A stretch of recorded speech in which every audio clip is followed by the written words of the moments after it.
Life is going smoothly, then the bottom falls out. Everything is coming up roses, then the bottom falls out. Everything is working out in his favor, and then the bottom falls out. That life starts going your way finally, then the bottom falls out. You plan your retirement, and now you have to take care of your grandchildren. You plan for life to work a certain way, and then the bottom falls out. You're looking for this, and God sends that. You have to be awfully immature to think that every day is going to be a good day. Some days are better than other days. And some days, if it ain't one thing, it's another. What's the use of always keeping thinking of the past? Each must have his tribulation, water with his wine. Life, it ain't no celebration. Trouble, I've had mine, but today is fine. It's today that I'm living, not a month ago, having, losing, taking, giving, as time wills it so. Yesterday, a cloud of sorrow fell across the way. It may rain again tomorrow. It may rain, but say, ain't it fine today? If a cloud of sorrow comes over here, ain't it fine today? Living in the moment, getting everything we can out of where we are in the moment where we are right now. The other thing is willingness to let people and things go. You want to live a life of fulfillment. You've got to be willing to let certain people go in your life. When they're no longer good for you, just let them go. Just to hold on tenaciously really doesn't make really good sense, all right? Just many times we do it because we don't realize that we might desire it, but we don't need it. Face the truth about life and deal with it. Whatever happens to you, use everything for your upliftment, learning, and growth. Everything that happens, use it for your upliftment. What can I get from this? How did I end up here? What's the blessing in this for me? Ask yourself that, whatever it is, and don't let it go until you get your blessing out of it, because there's a blessing there. There's something for you in everything that happens to you for you to learn from that experience. Look at it, examine it, analyze it until it reveals itself to you, and then get what you need from that and move on. It takes time to make changes in habit and discipline. Here's the ultimate challenge. You've got to have patience with yourself. It takes time to correct old errors in judgment. I'm telling you, it took me some time. I used to blame the government, blame taxes, and blame the company. It took time to give that up and only blame myself. So have patience with yourself, number one. Number two is to keep doing it. Be persistent. As long as you are patient and persistent, it's hard to elude success. As long as you maintain patience and persistence, there's only one person, just one person, that will draw the line between success and failure. And that person is you. So be patient, be persistent. You need both patience and persistence together. And here's why. Lack of patience is probably the worst enemy of ambition. Impatience wants to give up. Impatience calls discouragement failure. But your ambition won't let you give up so easily. Not if you're persistent. What others may call failure, ambition calls a learning opportunity. Ambition knows that the longer the achievement is in coming, the more valued it is. Oh, please, listen to yourself.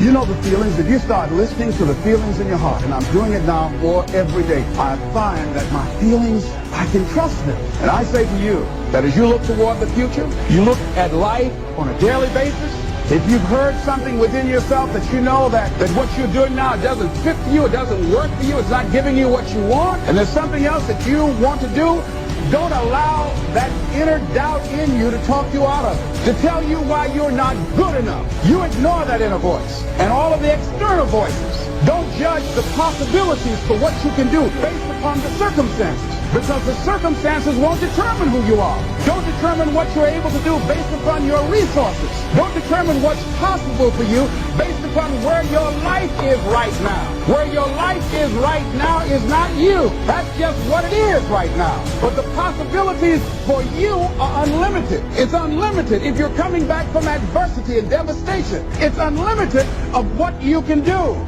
That's the capacity of human beings. It doesn't matter how many mistakes you've made. It doesn't matter how many flops you've had. It doesn't matter how much money you've lost. What you learn from life. Not losses, but investments of what's possible for you. And I say to you that once you start listening to yourself and as you begin to act on your dream, you will start seeing things opening up for you. You'll start attracting people. You start brainstorming. Ideas will come out of nowhere as you focus on it. The key to it is to begin to focus, because as you focus on that which you want to do, that which we focus on, that which we give our energy to, it will begin to multiply. It will begin to expand. It will begin to develop your consciousness. And out of that comes your greatness. Out of that comes a commitment. Out of that comes a passion for life. Out of that comes a special power that you have in you. See, the powers that we have will never reveal themselves if we don't challenge them. Put yourself in a position where you can't retreat, where it's do or die,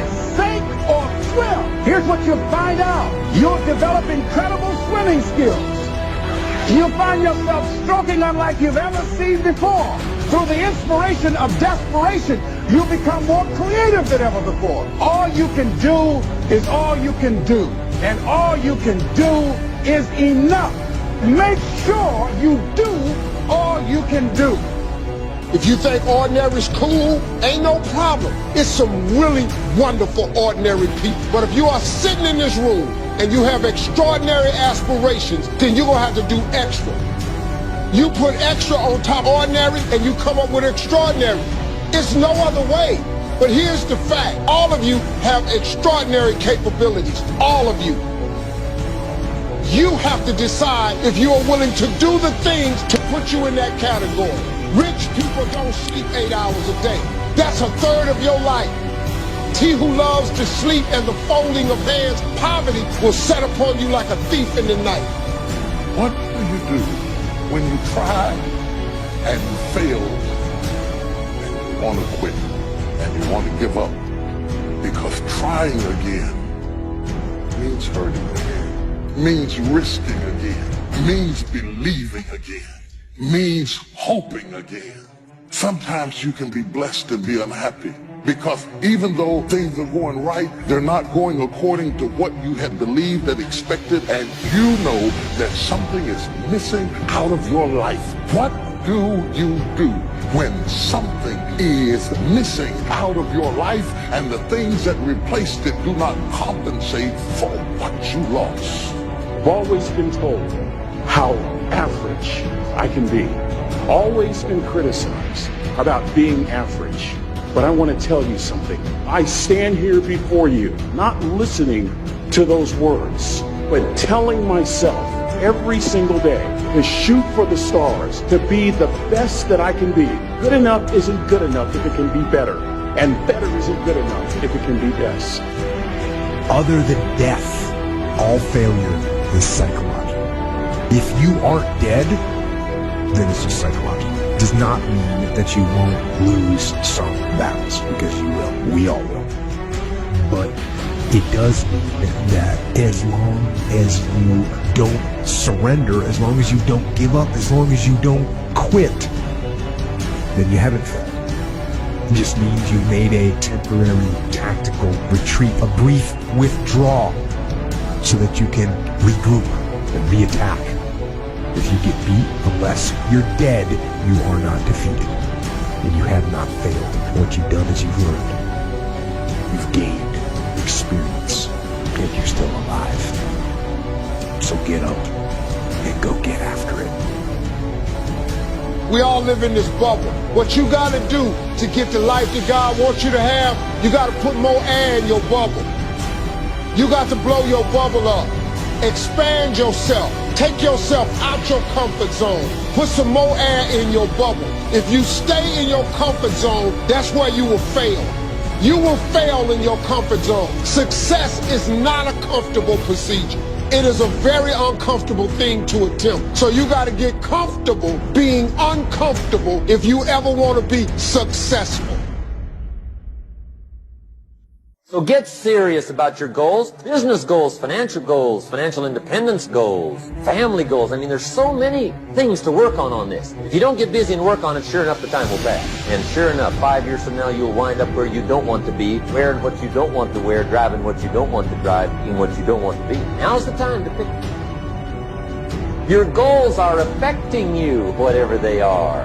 Your goals affect your attitude, personality. All day long, we're being affected by our goals.